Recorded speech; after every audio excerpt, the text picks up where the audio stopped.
Hello, my name is Maule King, and this is Preacher, a letter to my soñadora Sue.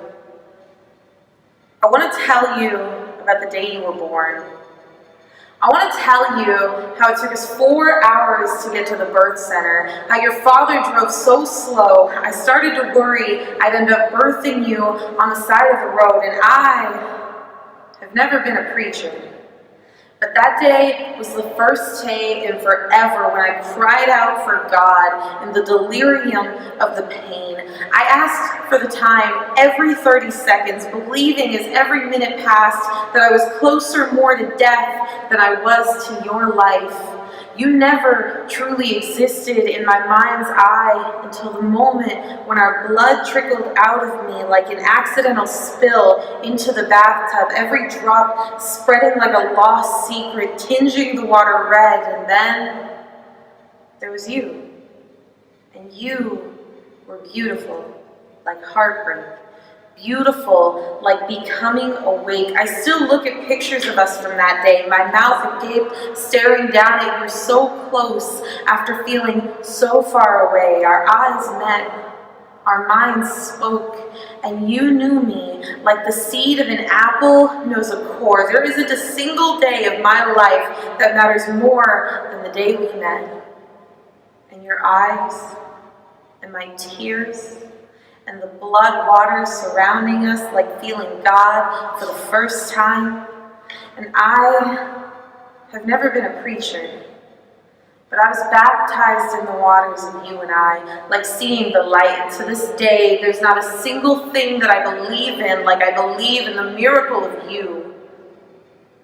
So when I saw Oscar Martinez floating in the Rio, young daughter your age, tucked into the back of his shirt like a horrible dream, the only thing I could see was the miracle of you and the things I could one day be forced to do to keep that miracle from being taken away from me. And one of the hardest lessons you will ever have to learn will be the things some people will tell you that other people deserve. Don't believe them. Don't ever believe the things they say about black sons and daughters dying out in the streets. Don't ever believe the things they say about the undocumented Hispanic mothers having their children taken away. I need you to know that there will be times when you do all the right things and the world still comes back and bites you in the ass. Please do them anyway. Don't let the consequences keep you from doing what you know is the right thing. Sometimes all that's left to do is fight, because sometimes all you can do to try to prove your own humanity still won't save your life. The people who would do this to you, to us, to them, never believed in it anyway. And I have never been a preacher. But since the day you were born, I've lived a life in fear of the ways that you might be taken away from me. And as we speak, black mothers are out shouting prayers in the streets to save their sons. And as we speak, there are black and brown mothers with holy children of their own, shaken like a seizure, praying harder than an earthquake just to see their kids come home. And I never want to know. And I never want you to know what it looks like to be lost like that. To call out to me and not be close enough to hear me call back. I want you to understand your luck. That days like these will probably never come for you and me, but don't ever privilege yourself so much that you give yourself permission to look away when those days come for somebody else. And I've never been a preacher, but sometimes you'll find that this life is not really a gift, but a loan that has to be repaid and quick so that the interest doesn't fall on your children. My mother taught me that. And I have never been a preacher, but I have always been a preacher. And I have never believed in anything the way that I believe in you. Hello, my name is Olivia Bradley, and I'm going to be reading my piece, She Seems, inspired by the untitled piece from Olivia Alicia Henry. Shrinking sister, her patchwork soul on display. Puckering seams hold her integrity together. She finds comfort in her masks. A face for society, a face for family, an unrecognizable face in the mirror. An ensemble of faces, but she can't see herself. She has sold the parts that work, gaps of silence from a timid throat. She has been stretched by tailored transgressions, her grandmother's unfinished quilt.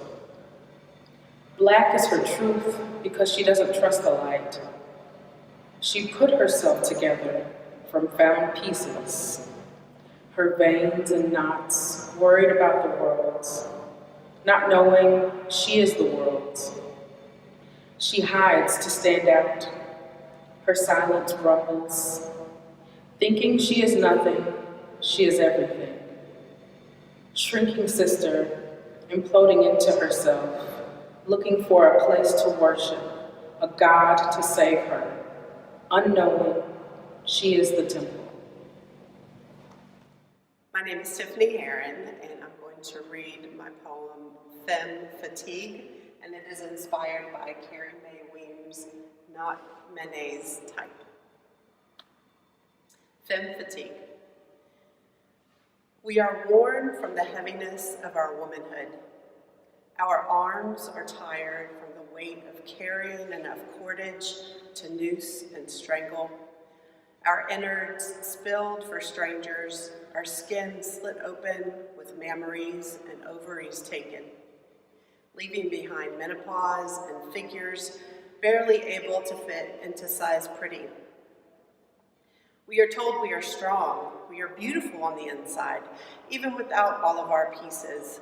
Rejection and humiliation grub into our core, cloaking their infection with our blood, which flees away from our rotting hearts, moldy with depression. We pull matted tethers of anger from our lungs. We scream and gnaw at binds, more deep inside, attached to our wombs. It is our responsibility to prevent pregnancy, infertility, disease, and all the bloody messes, while we host desire wearing nothing more than strings of lace and smiles. Our feet are weary from tripping over our nerves, miles of wires designed to keep our shit together. They are splayed out for plucking by our lovers, our parents, our children, our medication. In high heels, we tiptoe around our interruptions, navigate between lustful taunts and unwanted touches of which we become unfazed. We believe these efforts are compliments, and later, if we wake up, we make lists of each intrusion, each violation since we were 5 years old. In our nest of comfort, smothered in butter, we burrow into our roundness, or we subsist off the nutrients of tears, forking into our mouths nothing but tissue drenched in loneliness. Either way, we become hollow, intentionally hiding our blessings. We become as invisible, we become as prosaic, as forgettable as possible. It is our responsibility to keep our minds shut while we speak, to be comatosely attractive on our knees, to be the sweetness of a hive without stingers, juicy berries without thorns. But we are exhausted, drained from forcing life through our veins, to pink in our cheeks, to creating breast milk, to redden our eyes, to pumping out despair. We are puny from the longing of being called good girl. But as grown-ass females, we hate ourselves for wanting to hear it. Our bodies are weak from being everything.